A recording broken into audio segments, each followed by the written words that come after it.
International travel has become a way of life for many people, both for business and for pleasure.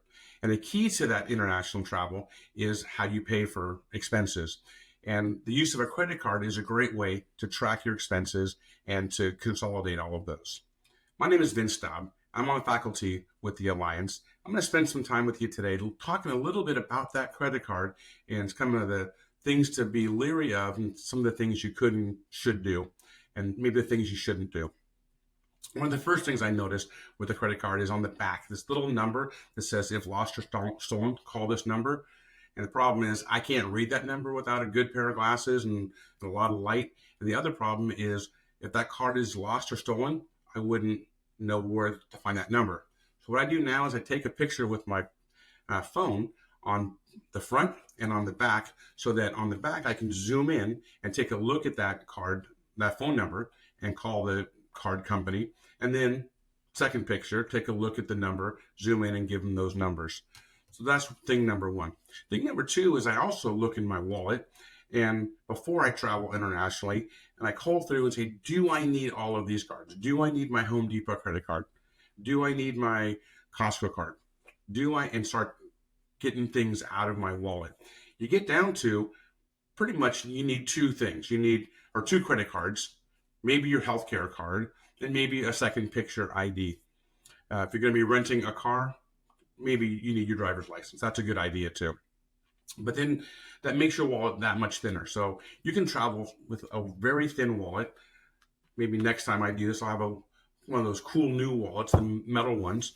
But we're going to travel lightly. We want to not have all the cards and all of the pictures and all of the things that are in our wallets today. And you want to make it inconspicuous and easy to put away. This thin wallet will easily fit in my front pocket where I can keep tabs on it much more readily than in my back pocket. Most folks will expect men in particular to have a wallet in their back pocket. And so sometimes they'll bump into you and they'll see where you grab and go, oh, that's where the wallet is. And so it's just a test to see where your wallet is.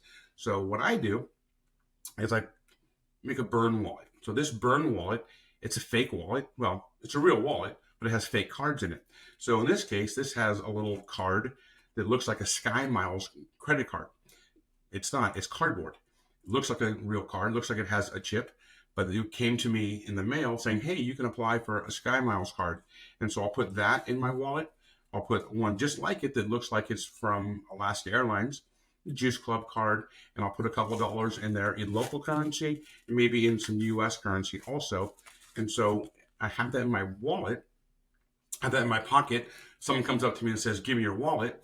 I hand them this wallet. They quickly peek in it to make sure it's got good stuff in it. And they take off running one way. I take off running the other way. That's called a burn wallet. And so before they realize that they got junk, I'm already gone. I'm already in safety. So that's a good thing. One more tip about traveling with credit cards is to know what credit cards are going to be accepted. One time I was in Singapore, and I had been to Singapore before, and I used my Visa before on a taxi cab. The taxi cab had a window sticker that said it takes Visa, it takes MasterCard. I was all golden, jump in the car at the airport, get to my hotel, and the driver tells me, as I hand him my Visa, he tells me that they don't take Visa. And I was confused. I said, but the window sticker, he said, no, I'm not taking Visa. And so I had to go into the hotel, check into the hotel, get cash, come back and pay the driver in cash. Turns out taxi drivers in Singapore at that point were on strike from Visa because they were charging excessive, what they believed to be excessive rates. And so that eventually got worked out. But that was one thing that I didn't look at, I didn't think about before I went on that trip. So understanding what's going to be accepted. I don't use MasterCard. I always travel with two Visa cards in case one doesn't work. One I can use in an ATM and one I can't. So if you've never gone out of the country with your credit card and you're going, make sure your bank knows that you're going. It is you, it's okay. And make sure that you can at least get a PIN number for your credit card so you can withdraw some cash if you need it. And doing it at the airport is not a bad place to do it. So again, I'm Vince Staub and look forward to seeing you at the Alliance.